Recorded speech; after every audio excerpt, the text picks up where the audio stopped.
بسم الله الرحمن الرحيم الحمد لله والصلاة والسلام على رسوله الكريم أما بعد أيها الأحبة السلام عليكم ورحمة الله وبركاته وبعد السلام أحبتي في الله. Aujourd'hui nous allons parler d'un sujet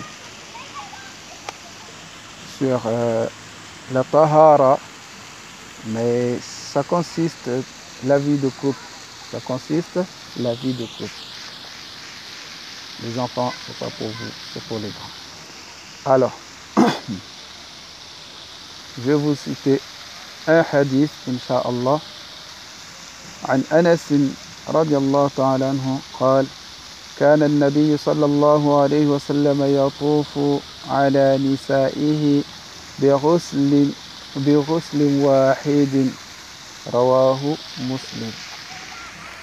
Dans ce hadith, il est rapporté par dans ce hadith qui est rapporté par Anas ibn Malik radiallahu ta'ala anhu, il dit que le messager de Dieu sallallahu alayhi wa sallam, le messager de Dieu sallallahu alayhi wa sallam, le messager de Dieu sallallahu alayhi wa sallam, il faisait le tawaf de ses épouses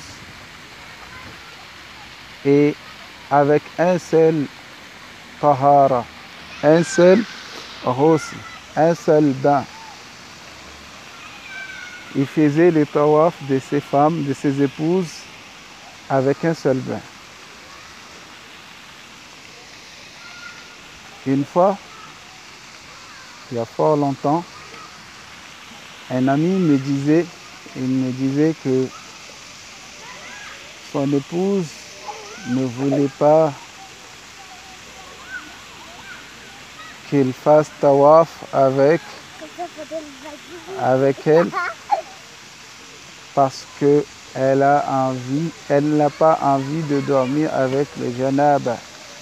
Elle n'a pas envie de dormir avec le janaba. Elle a déjà fait ses ablutions.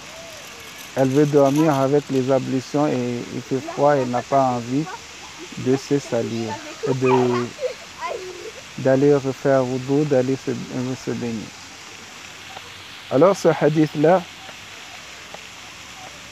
et aussi deux fois, il y a un autre hadith qui dit que lorsque un homme veut faire un autre tawaf avec son épouse, qu'elle aille faire les ablutions et puis elle retourne. Ici, le messager de Dieu sallallahu alayhi wa sallam l'a fait avec un seul wudu. Alors, ce hadith-là peut se comprendre, ces deux-là peuvent se comprendre que c'est mieux, il est mieux d'aller faire les ablutions pour avoir plus de force et retourner. Mais si on est encore chaud, si on a encore la force, il n'y a pas besoin parce que le messager de Dieu sallallahu alayhi wa sallam, il l'a fait une fois avec ses épouses. Et si Dieu nous dit dans le Coran que vous avez en ce messager-là un exemple à suivre, لمن كان يرجو الله واليوم الآخر, pour celui qui croit en Allah et au jour de la résurrection. Pour ceux qui croient en Allah et au jour de la résurrection. Il y a un autre hadith qui est dans Al-Bukhari et dans Muslim que Omar ibn al-Khattab radiallahu anhu. ذكر عمر بن الخطاب رضي الله عنه لرسول الله صلى الله عليه وسلم أنه تصيبه الجنابة من الليل فقال له رسول الله صلى الله عليه وسلم توضأ واغتسل ذكرك ثم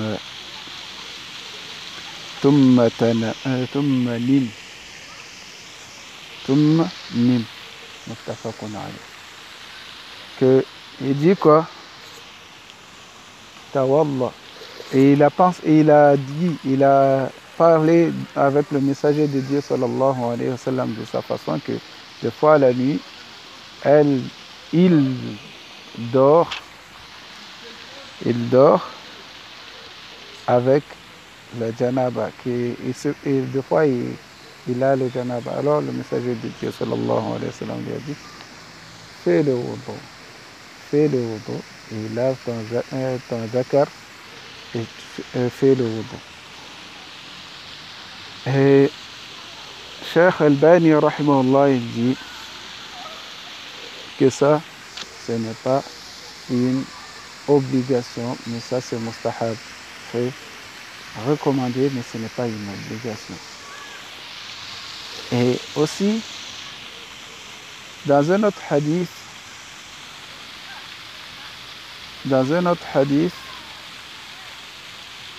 pour ceux qui ne veulent pas dormir avec le janaba, on va dire que le janaba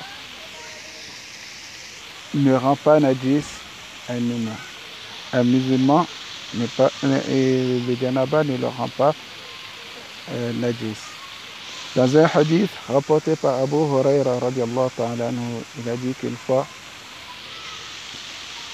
le prophète sallallahu alayhi wa sallam m'a rencontré à un endroit, il m'a trouvé un endroit, alors que j'étais en état de janaba. Qu'est-ce qu'il a fait? Fa'akhadha biyadi. Il a pris ma main.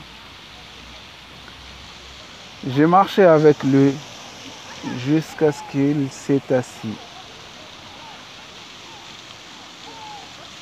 Alors, lorsqu'il s'est assis, j'ai pris le chemin, je suis retourné à la maison, à la tente, et j'ai pris une douche, puis je suis revenu, pas à la maison, mais dans la tente, al-Rahla, dans la tente.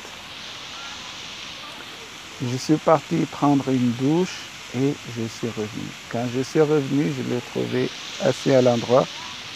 Il m'a demandé où étais-tu passé? Alors je lui ai dit que j'étais parti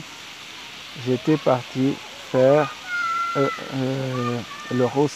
Je suis parti me doucher, me baigner. Alors il m'a dit, qu'est-ce qu'il a dit? Il a dit quoi? Subhanallah, innal mu'mina la yanjus. Il a dit, vérité et gloire à Dieu. Le musulman, le croyant, il n'est pas najis.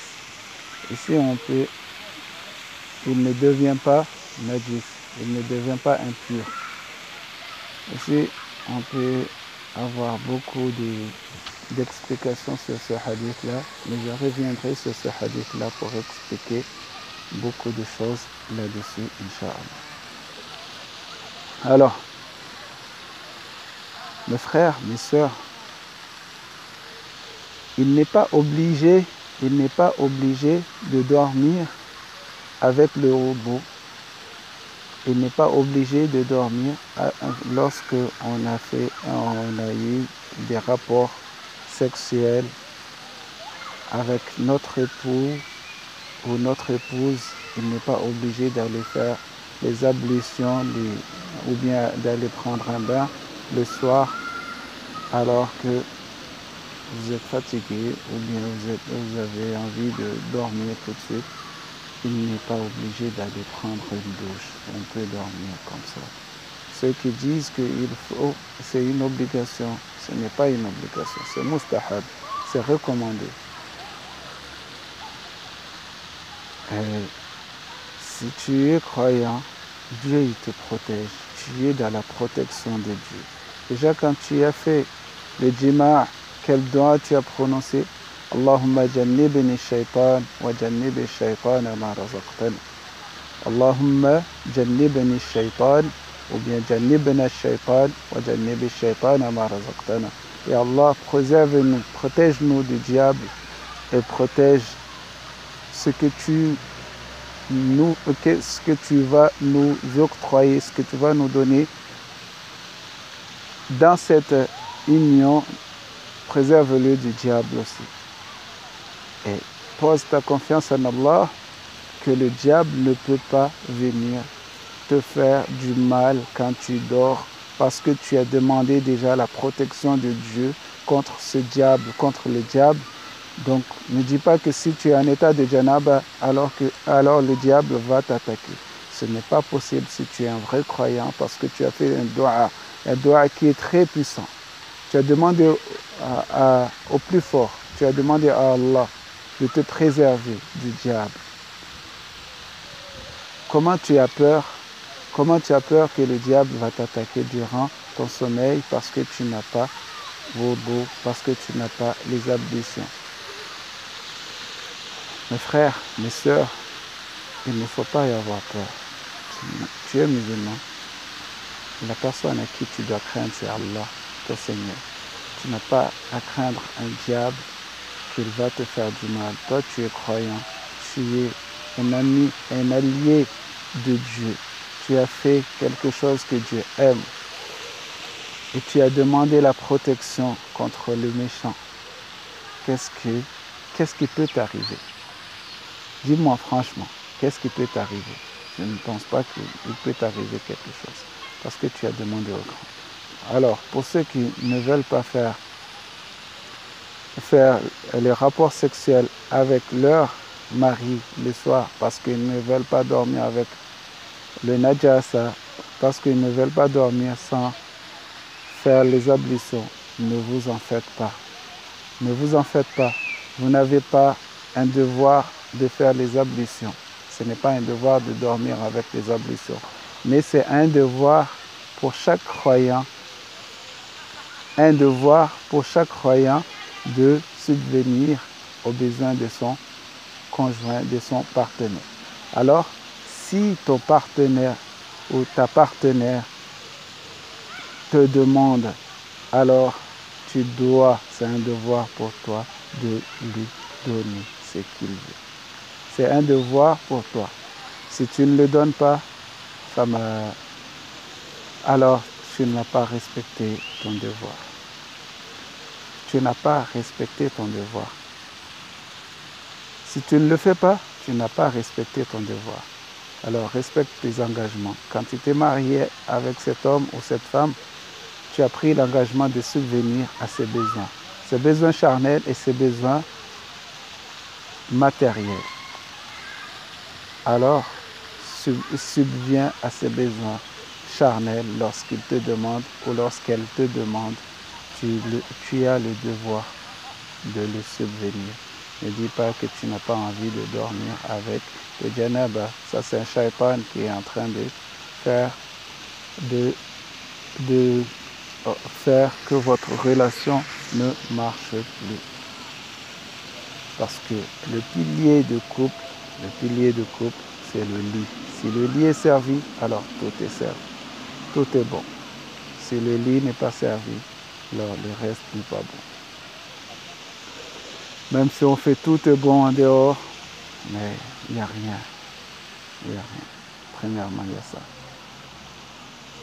Allez, je vous laisse avec ça. Wajazakumullah khair. Pour tout vous dire, il y a un livre qui s'appelle Vivre unis, vivre toute la vie. Ce livre-là, il traite tout sur la sexualité, le lit et ce qui va avec. Wajazakumullah khair. Procurez-les sur Amazon. Wassalamu alaikum wa rahmatullahi wa barakatuh.